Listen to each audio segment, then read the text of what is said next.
운동학 진행하는 여러분의 영디 최영입니다. 자, 우리 오늘 60번부터 79번까지 해보려고 합니다. 토요일 날 진행했었던 4강 내용입니다.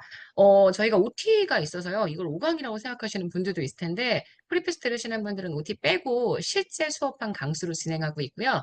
OT를 혹시 포함해서 생각하신다면 여러분들 OT 빼고 강수를 세워보시면 됩니다. 그러면 우리 오늘 진행하는 이 내용이 네 번째 강에 대한 내용이라는 거 아실 수 있을 거예요.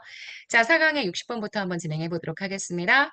정부 실패는 관료나 정치인들의 개인적 요인 때문에도 발생을 하지만 정부라는 공공조직에 내재하는 구조적 요인 때문에도 발생한다. 라고 울프가 얘기했습니다. 울프의 견해 제가 기억하시라고 얘기했죠? 정부 규제에 인해서 발생하는 부작용을 X의 비율, 정부가 규제에서 부작용이 발생을 합니다. 이거는 X의 비율이라고 얘기하지 않고요. 파생적 외부 효과라고 하죠.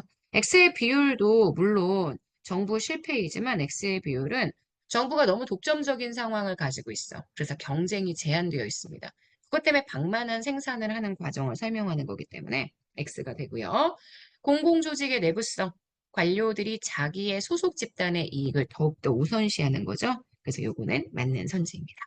경제활동에 영향을 주는 외부 불경제는 정부 실패의 요인이다. 네, 경제활동에 영향을 주는 외부 불경제는 정부 실패가 아니라 시장 실패의 요인이죠.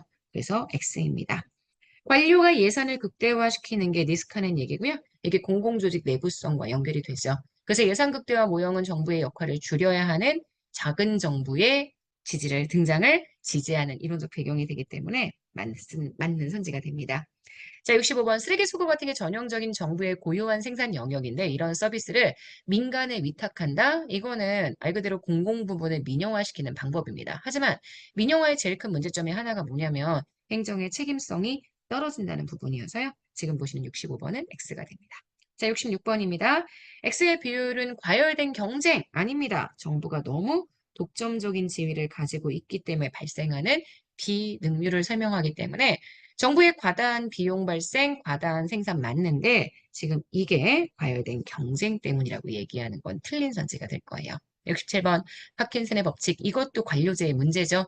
관료들이 자기의 권력 극대화를 위해서 필요 이상으로 자기 부서의 예산을 추구함에 따라 정부 예산이 지속적으로 증가한다. 이건 파킨슨의 법칙이 아니라 이건 니스카넨의 관료 예산 극대화 가설이고요. 파킨슨의 법칙은 정부 조직이 실제적으로 일이 늘어나는 게 아닌데도 불구하고 부하를 배증하고 업무를 배증해서 필요 이상으로 조직이 커지게 되는 상황을 설명하는 내용입니다. 67번은 공공재가 왜 과다 생산되었는지에 대한 문제를 지적했었던 지방직 기출문제 선지인데요.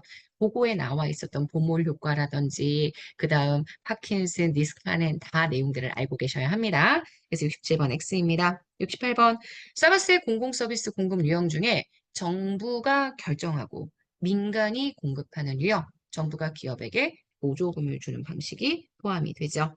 면허 방식은 민간 조직에게 일정 구역 내에 공공서비스 제공하는 권리를 인정하는 방식입니다. 셀프-헬프, 자조반 활동은 제가 딱 녹색 어머니 생각하시면 된다고 했죠. 공공서비스의 수혜자와 제공자가 같은 집단에 소속되어서 서로가 돕는 방식이다라고 얘기할 수 있고요.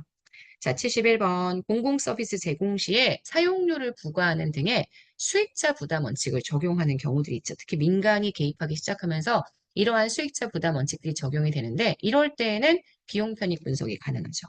그래서 오히려 경제적인 효율성이 커질 수 있다는 게 특징입니다. X예요. 과잉 생산이나 독점 등이 야기한 공공부문의 비율을 해결하기 위한 방식으로 계약을 통한 서비스 공급, 우리가 민간 위탁이라고 표현했죠. 좁은 의미의.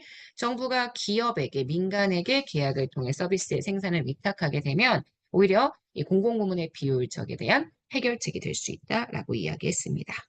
자, 바우처 제도는 살라모니 행정수단의 분류에 있어서 민간 위탁과 직접성이 매우 높은 행정수단이다. 일단 바우처나 민간 위탁 모두 다 살라몬의 행정수단 분류에서는 직접성이 높은 행정수단은 아닙니다. 물론 지금 보시는 이 살라몬에 대한 내용은 2장의 챕터 1에서 더 자세하게 할 거여서요. 지금은 일단 민간 위탁이나 바우처 같은 방식들이 직접성이 높은 방식이 아니다. 이것만 기억해 주시면 되고요. 비영리 민간단체를 통해서도 정부가 정부의 서비스를 위탁할 수 있습니다. X입니다. 민간 투자 사업자가 사회 기반 시설 준공과 동시에 빌드 해당 시설의 소유권을 정부로 이전했습니다. 트랜스퍼. 이전하는 대신에 시설관리 운영권을 획득했습니다. 정부는 그 해당 시설을 시설관리 운영권을 빌려서 임차 사용해서 임대료 지급한다라고 얘기했으니까 요거는 B, T, L 방식. 제가 수업 시간에 어떻게 끊어 읽어야 하는지 여러분들에게 설명드렸던 문제였죠. 그죠? 그래서 75번 X가 됩니다.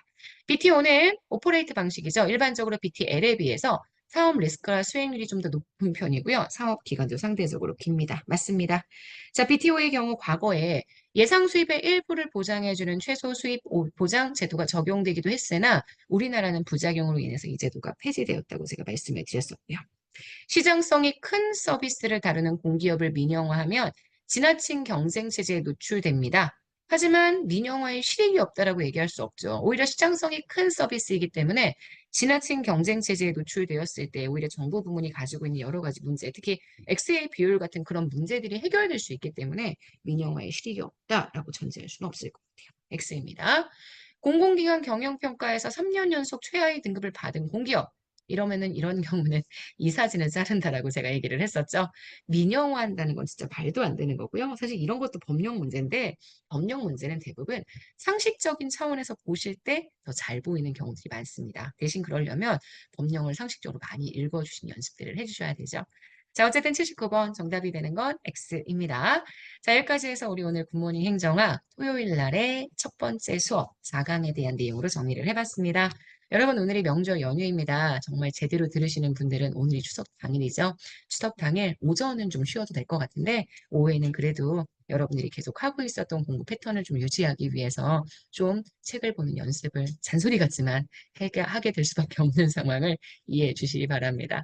자, 여러분 오늘 하루 정말 여러분 거고요. 우리는 또 내일 아침에 만나도록 하겠습니다. 여러분 안녕.